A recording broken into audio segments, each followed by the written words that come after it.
Sénégal niñ dégg diine ak ni yàlla tere diine daa bokkut. ñi nga xam ne li leen fi tax a toog ñu tudd leen kilifa diine amu ci kenn koo xam ne boo demee ci moom dalay wax alquran ak sunna sama maam sama baay. sama maam sama baay taxul yàlla wàccee alquran taxul yàlla yónni yonent bi alayhi salaam loolu du diine luñ fi sos la. Notre pays se caractérise par une pluralité de confessions religieuses qui, depuis des décennies, coexistent dans un esprit de tolérance et de paix. Cette richesse constitue un fondement de notre cohésion sociale et du vivre ensemble. Toutefois, le contexte international, régional et national marqué par la montée de l'intolérance religieuse, les phénomènes de radicalisation et l'extrémisme violent, ces dérives qui nourrissent le terrorisme et fragilisent le vivre ensemble, imposent à l'État d'assumer pleinement son rôle de garant de l'ordre public et de la cohésion nationale. Dans ce contexte, il est apparu nécessaire de combler le vide juridique qui caractérisait jusque-là l'encadrement de l'exercice des libertés religieuses. Le présent projet de loi poursuit un objectif clair: garantir la liberté de religion tout en prévenant les dérives susceptibles de menacer la paix sociale et l'unité nationale. À cet effet, le projet de loi réaffirme la liberté de culte tout en sanctionnant les propos haineux, les propos discourtois, les propos dénigrants visant une autre religion, un courant religieux ou ses fidèles. Le projet de loi encadre l'érection et l'implantation des lieux de culte afin d'assurer le respect des règles d'urbanisme et d'aménagement du territoire. En d'autres termes, le projet de loi interdit l'érection d'un édifice religieux sur un espace destiné à un autre usage que celui du culte. Et les situations antérieures ou en cours devront être mises en conformité dans un certain délai. Le projet de loi fixe les conditions d'exercice des libertés religieuses dans les services publics par l'interdiction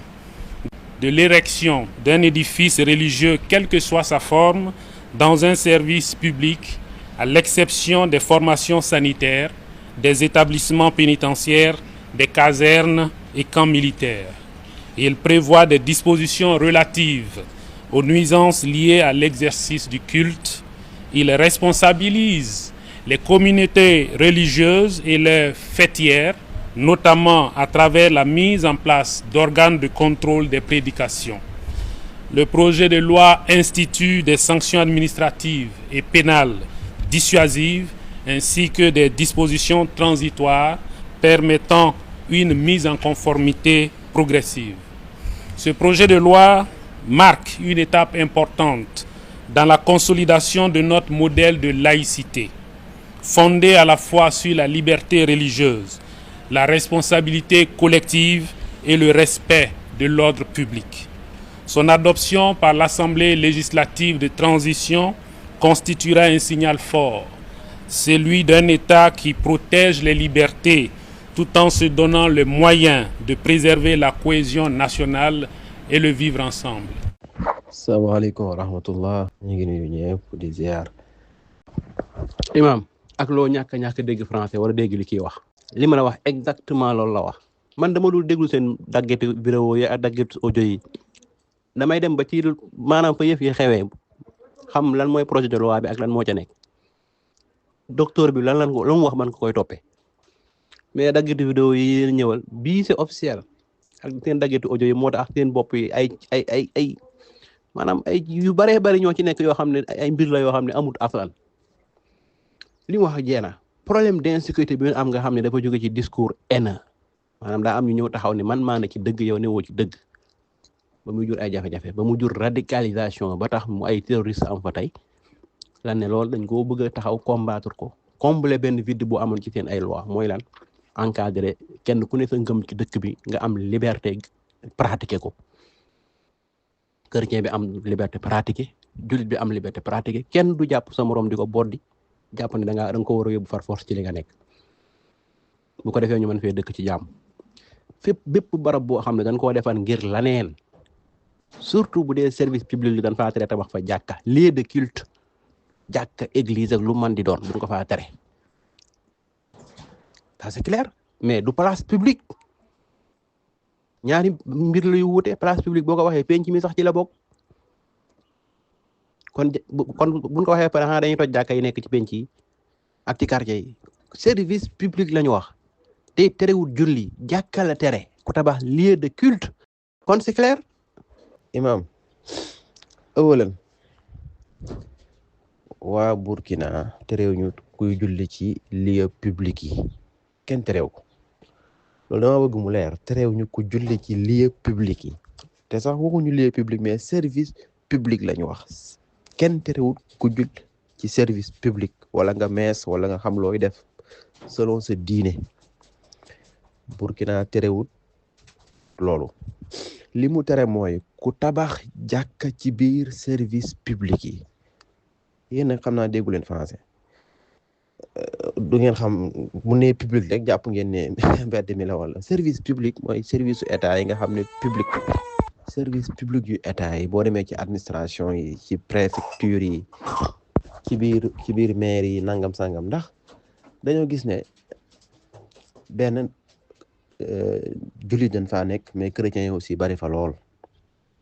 te mënuñoo tabaxal kenn ku ci nekk li nga bëgg ci biir service bi te parfois aussi ñi am ay barabu jullikaay ci biir service yi dañuy yëkkati ay wax yoo xam ne dafay vexé ñeneen ñi te ñun loolu dal lañu fii ci Dantec bii amaa ñu koy toj am na jàkka bu fa jumaa bu fa nekkoon ñu ne woon foofu yëpp fa la ñuy jullee Institut Pasteur waa Dantec waa ñëpp ci biir jàkka boobu la doon jullee ji surtout bu àjjuma jotee léegi imam ba fa nekk ab tijaan la woon yaakaar naa mag la mais tijaan la Dakar la dëkk mais am na kuy jugee ci par exemple Pasteur yàlla dogal moom salafiste la su imam xawee yeex tuuti wala dara wala bu ñëwee sax day taxaw bëgg a bayaan maanaam Pasteur lay jógee dëkkut ak imam xañ na dañuy daje jullikaay mais day ñëw bëgg di bayaan bëgg a dugg ci biir équipe bi te suy bayaan li muy wax day attaqué ñi nga xam ne ñooy ne ci tarixa yi waaw benn yoon mos na ko fay def ba commencé bayaan am na lu mu wax ju xaw a ñagas gars yi imam bi nit ñi arrêté ko commencé ko tere pour mu bayaan foofu ci biir hôpital bi Dantec bii amaa ñu koy toj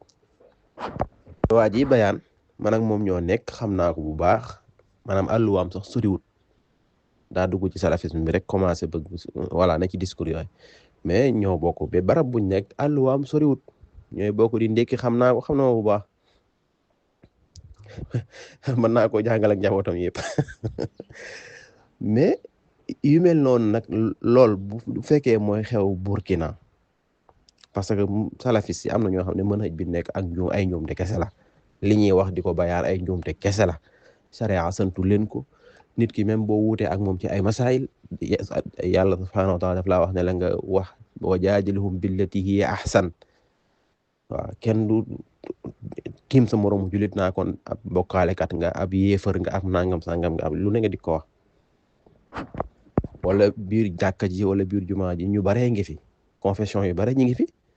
ngay jël ay discours yoo xam ne dafay am ñenn ñu muy attaqué wala événement màggal jot wala lu mel ni gàmmu jot nga jël jug di attaqué képp kuy gàmmu da ngay def bidaa ak réer la kuy def safara nga jëm te yow yaa considéré gàmmu comme bidaa yu mel noonu mais muy jur te ñoom ñi ngi nekk ci jafe-jafe problème d'insécurité discours yi nga xam ne dafay bot di am ñu muy jàpp ne ñi ñoo nekk ci dëgg ñi nekkuñ ci dëgg wax dëgg fa yàlla moom lañ jàpp ne waratut am ci lieu public yi service public yi te état mënatul tabaxal ñëpp bu fekkee chrétien am na mu tabaxal musulman tabaxal ñeneen ak ñeneen ci biir lieu public mu ne léegi kenn dootu tabax benn lieu de culte du jàkk kese de église ak yooyu yëpp kenn dootu ko tabax ci biir service public yi bu ñu waxee service public nag terew fa julli je répète terew ñu julli ci biir service public yi ku ñëw na nga àndaale sa jullikaay yaa xam foo jullee sa bureau ngay julle wala foo julle waaye ci biir service public bi fi nga ñëw pour liggéey foofu la ñuy wax ne dañ faa tere ku tabax jàkka wala église wala lu mën di doon ci barab yi ñuy naan dañ ciy jaamoo yàlla am na ay barab yu ci bokkut lu mel ni hôpital bokku ci lu mel ni garde pénitentiaire yi ba kaso yeeg yooyu yëpp bokku ci ndax yooyu état moom moo fa programme moo fay def yooyu kon kooku terewut julli voilà terewut julli loi baa ngi ñëpp mën nañ koo gis loi bi nga xam ne moom lañ adopté assemblée nationale terewut julli kii nag dafa juum da ngeen koy wax ne ko da ngaa juum na mu tontoo kilifa ya loolu du aw yoon méngoowut sax ak ñoom seen mën xëj da koo inkaar alanan dal ci kawam ne ko Abu Lahab terewoon na julli te ci ay barab te ki waa ji terewut julli maanaam jàkkala tere ne buñ ko def ci biir service public yi waaye kum neex def sa jàkk ci mbedd mi kum neex def sa jàkk foo ko bëgg bal ñoom ñii am nañ jàkk joo xam ne mi ngi ci ville bi ngan du jàkk boo xam ne jàkk ahlu sunna lañ koy woowee est-ce que tere nañ leen ko kon ci mbedd meeg ci koñ yeeg ci quartier yi ku mu neex tabax sa jàkka waaye ci biir mairie yeeg ci biir préfecture yeeg ci biir administration yi ci biir service public la ñu wax ne fii moom léegi bu fi kenn tabaxati dara ñun ñëpp nañ ci yem chrétien laa jullit laa ñëw naa fi naa def sama jaamu yàlla léegi duñ fi nekkati ay discours di fi am ndax jàkka yi saa yu amee mooy waral discours yi saa yu jàkka amee mooy waral discours yi te ñëpp xamee nañ salafis yi saa yu julli ba pare da ngay jóg jël sa discours di bayaan maanaam ñeente juróomi waxtu yëpp daanaka juróomi waxtu yëpp saa yoo jullee suba boo jógee di nga jóg def lu mat juróomi minute wala juróom benn minute ne da ngay waxtaan ak nit ñi soo jullee tisbaar jóg def loolu fukki minute tàkkusaan loolu timis loolu maintenant yooyu nag bu nekkee ci place publique te yow muy jël discours da maanaam bokkoo ak ñi nga fi nekkal gis-gis yi ci yenn masala yi te yow nga ciy taral di dal ci seen kaw mais loolu baaxul ci biir service public bi man pour man maslaha mooy léegi na fi discours yi jeex ndax ñëw nu fi pour ay discours dañ fee ñëw pour liggéey bu ñibbee ku dellu ci sa quartier wala nga dellu ci sa koñ nga tabax sa jàkka tabax sa juma yaa xam sa ak sa discours su boobaa ñamu neex dañ fay jullee si ñamu neex duñ fa jullee si donc li ñuy tere képp ku ko nut mënoo koo xam te man kii bi li mu def loolu la amul benn problème da nga fee nekk pour ga gérer la cohésion sociale donc salafis yi dafa am ñoo xam ne seen fikra baaxut bépp institut bu nekk wala bërëb bu nekk dañuy jàpp ne ñoom ñoo fa gën ñoo dañoo war a wax ak nit ñi di leen fexe ba jim faa créer jàkka wala dara pour tout le temps ñu def seen ay discours boo gisee jàkka yi nekk université daanaka nangu nañ yëpp boo demee UCAD nangu nañ ko xeex nañ ak Tijaani ba nangu booba ESP nangu nañ booba Delafosse nangu nañ booba fu ci nekk ñu ngi fay xurxuraat teg fa ay nit ñuy xëy di wax c'est bon nga wax ci diina ji d'accord waaye nag su fekkee ñi ngay waxal da nga xam ne ñii da nga am loo wuute ak ñoom da ngay wax ci mën hëj bu mucc ayub ba jàllale sa risaala waaye doo attaqué ay nit boo demee si université tey jumaa ba fa nekk ñu géré ko élèves étudiants yu bari yëpp bu julli jotee dañuy génn ci biti di julli ji dafa bàyyi jumaa jooju maanaam dañuy génn ci biti di julli ji point E wala faneen ak faneen surtout àjjuma bu àjjuma jotee ndax boo waxee ñu ne buñ fa demee dañuy saaga suñuy sëriñ ak dañuy saaga suñ pas-pas nangam sangam mais loolu rafetul donc ñoom ñoo maanaam waaye imam bii moo wax joo xamante ne bii tegginuwut dëppawut ak mën hajam ndax dafa def inkaar alxaakim ala nan la def jàkkaarloog moom ne ko képp ku ko fi ku tere woon julli te moom terewut julli wala ku tere julli ci place sangam te projet de loi bi terewut julli defar jàkkale tere ne Abu Lahab moo la jiite woon diw moo la jiite woon te dem na fi di nga dem bàyyi ko te terewut julli pare muy commencé am ay manifestation ay soulèvement ñëpp xam na ne manifestation tamit fii docteur Lo fatwa na fi ba tàyyi ne manifestation daganut dafa xaram ci seen mën xëj ñoom donc soyons sérieux du question dañoo wuute ak ñoom ci ay masala moo tax mais nañu wax dëgg gi imam bii docteur mii dafa juum waaw defe ko ci dëkk boo xam ne aussi dañoo ne am problème d'insécurité chaque jour ñi ngi xeex ñu ñuy wooye ay terroristes ñu leen di bombarder fu ne ñu leen koy attaquer jamono bu nekk waxuma la dëkk yëpp war a jël seen ay disposition man tey su ma jiite woon Sénégal dinaa jël samay disposition bépp discours ak fu waay man di bokk da nga respecter sa morom bu ngeen wuutee ci masala di ngeen toog waxtaan ci xam-xam ñi amul xam-xam dina noppi ñi am xam-xam kese di wax su ma fi jiite woon loi yu mel noonu laay voté moom laa fiy teg kenn ku ne jëfe sa gis nga laa ikraha fi diin kenn ku ne am nga droit nga def sa daawa waaye def nga respecté sa moroom xamal ne da ngaa wuute ak moom da ngaa am foo gisee moom mu am lu mu gis nga sukkandiku ci ay boroomu xam-xam mu sukkandiku ci ay boroomu xam-xam idan na munaaxasa bi nekk ilmiya ñu teg ko ci ay adilla soo waxee bàyyi waaye nag bëgg a jël ab groupe taksi leen ay baat di leen ko dóor chaque jour considéré leen loolu jàpp ne waru sax toog ak ñoom jàpp ne ñoom ay waa safara lañ jàpp ne ñoom ñoo gën a danger sax ay yéefar ndax ñoom dañoo jàpp ne la ñuy def lu dagan la mais yow kan moo la valider yow sa gis-gis est-ce que yàlla subhanahu wa taala moo ñëw wàcc valider la sa gis-gis wala yonent bi moo ñëw wàcc valider la sa gis-gis ne la li nga gis moo baax waaye kay lam gis baaxut ba tax nga taxe kee koo xam ne ci ak sànkute la nekk te xamul ne mi ngi ci ak sànkute kon ab yéefar sax ko gën c'est discours là kenn waru koo yëkkati ci ab société. al akh Jibril asalaamaaleykum al akh Jibril ngir yàlla xoolaat leen li ngeen di wax ngir yàlla li ngeen di wax natt leen ko ci misaanu sharia ngir yàlla bala ngeen a wax dem leen ngeen gëstu la vérité maanaam xaqiqatul amru lan la. kii lim def dafa wuute ak ususu ahlu sunna ñi woowe salafiste dafa def inkaarul xaakimi alanan dal ci kawam li assemblée nationale voté président ba wax ko ci loolu la jël attaqué ci kawam ba ne képp koo xam ne da ngaa def lii Abu Lahab moo la ci jiitu woon jàpp ne ñoom waa assemblée wala président bi dafa tere julli ci service public yi te loolu amul boo demee ci loi bi kenn terewul julli ci service public yi boobu xata ñëpp a ngi koy wax mais retourné dem leen ngeen xool même ministre bi nga xam ne mooy wàllu diine génn na wax ko nee na kenn terewul julli ci lieu maanaam li ñuy woowee service public waaye lan fa tere mooy tabax fa barab bu ñuy jaamoo moo xam chrétien bi la moo xam jullit bi la moo xam kaneen la ndax Burkina daa bëri ñu baree bari ñoo xam dañoo gëm ay mbir yu wuute te lan mooy service public mi ngi mel ni nga ne da ngay dem ci biir mairie ba nga bëgg faa tabax jàkka wala nga tabax fa église wala nga dem ci biir sous préfecture ba nga bëgg faa tabax jàkka wala nga dem ci biir gouvernance loolu mooy service public mi Sénégal tey jii mi ngi mel ni tey ñu waxoon ne biir mairie bu fekkee tabaxati jàkka wala église biir gouvernance biir ministère de l'éducation biir ministère bi la ci biir ministère bi bu fekkee tabax yooyu léegi képp ku bëgg a julli yow jëlal say disposition loolu la loi bi wax am nga droit yor sa jullikaay am nga droit julli ci sa bureau am nga droit julli fépp waaye nag jàkkal nu wax ne buñ ko fa defati jàkka ndax lan ñu ne dañoo gis ne ñaar dafa am ay discours yu am ci biir jàkka yi day indi ak boo dokonte certainement discours wahabis yi la rek di attaqué ñen boo demee ba attaqué ñi nga xam ne ñi ngi ci biir service bi di liggéey ak yow duñu ay jullit bu feetu Noël ñëwee nga di leen attaqué wala feetu nangam sangam ngay wax joo xam ne da leen tey ñagas te ñoom ñi ngi ci biir di ko dégg micro yi di am ci barabu liggéeyukaay bi ñekk say collègue comme yow